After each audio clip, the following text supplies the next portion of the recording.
Instead of meeting us in the middle, Republicans have tripled down on extremist policies that seem dictated by Donald Trump and Stephen Miller, like indefinite detention of asylum seekers, sweeping powers to shut down the immigration system. Democrats want to be reasonable on immigration. We're willing to make concessions, but we will not keep going in circles if Republicans aren't interested in even meeting us halfway. Now, just because both sides can't reach an agreement does not mean that we can't get something done. But it must be broadly bipartisan. The world is watching what we do in Congress these coming weeks. You can bet Vladimir Putin is watching, Hamas is watching, Iran, President Xi, North Korea, all our adversaries. They're watching closely. Yep. If Congress fails to defend democracy in its hour of need, all because of border policies inspired by Donald Trump and Stephen Miller, the judgment of history will be harsh indeed.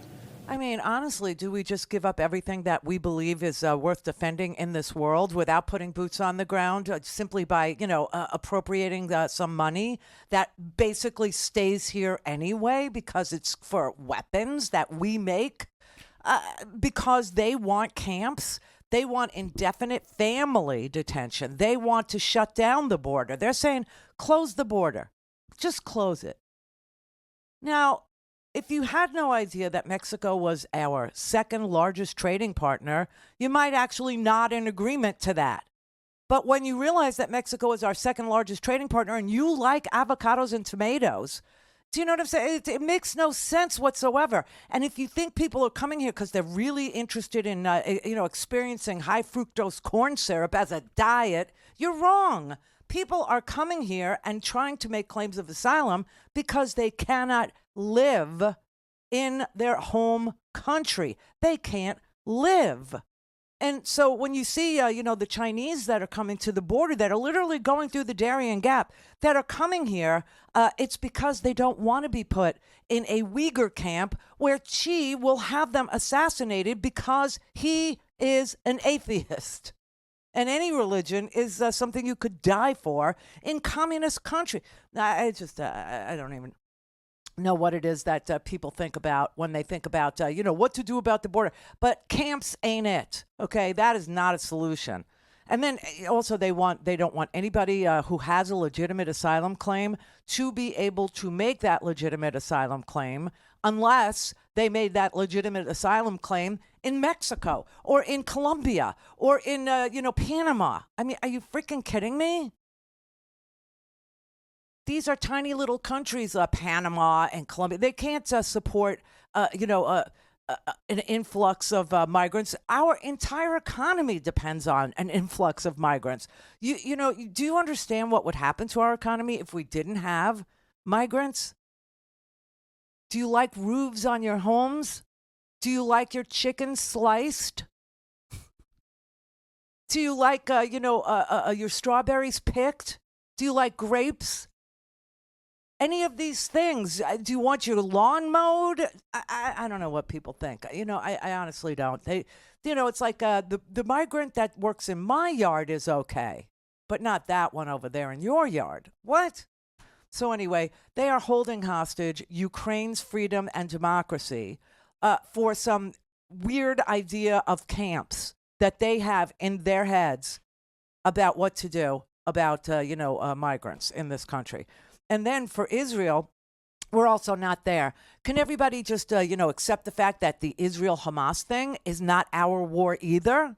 No, because we're not deployed there. We're not there. We're not fighting there. And we won't fight there. So that's not your war either. But they want to tie aid to Israel, okay? They want to tie that to funding of the Internal Revenue Service. What? I mean, you take these disparate ideas, one that has nothing to do with another, and, you force the issue on, hey, let's cut our nose off to spite our face. I mean, this is literally what you're saying. You're saying let communism and autocracy spread through Europe, and as far as the only democracy in the Middle East, okay, let's let them be eaten up by, Iran and Iranian proxies or terrorist groups like Hamas. Let's let them, fall.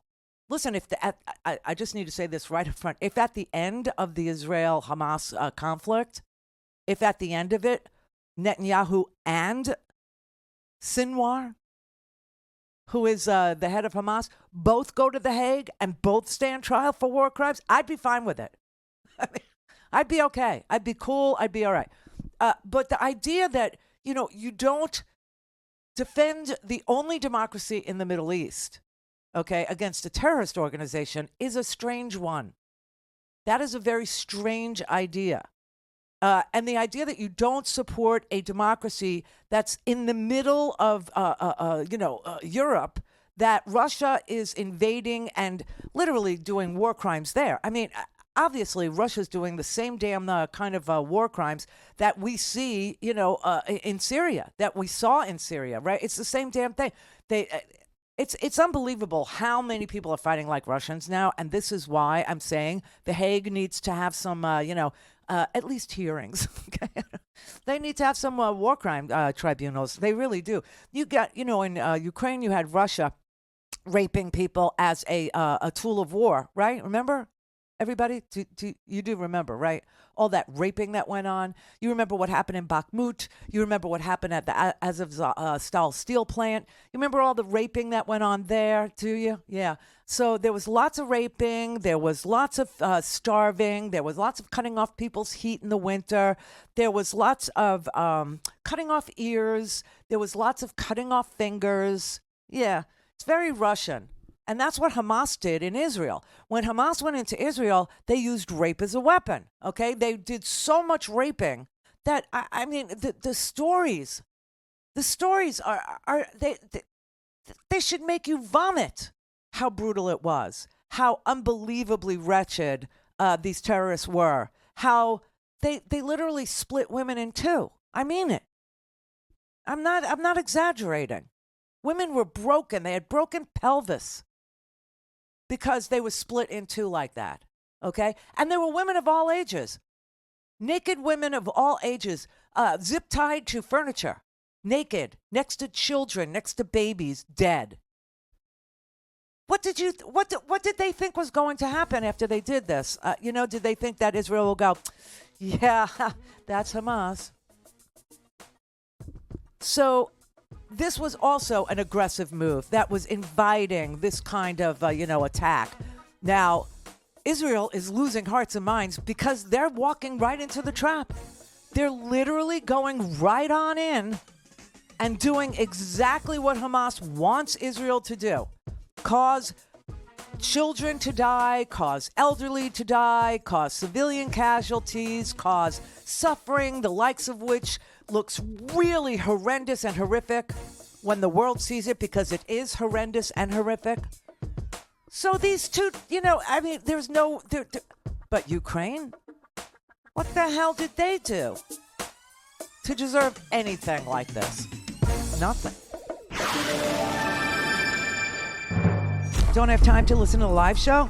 Want to hear more on your schedule? Go to randyrhodes.com and buy a stinking podcast.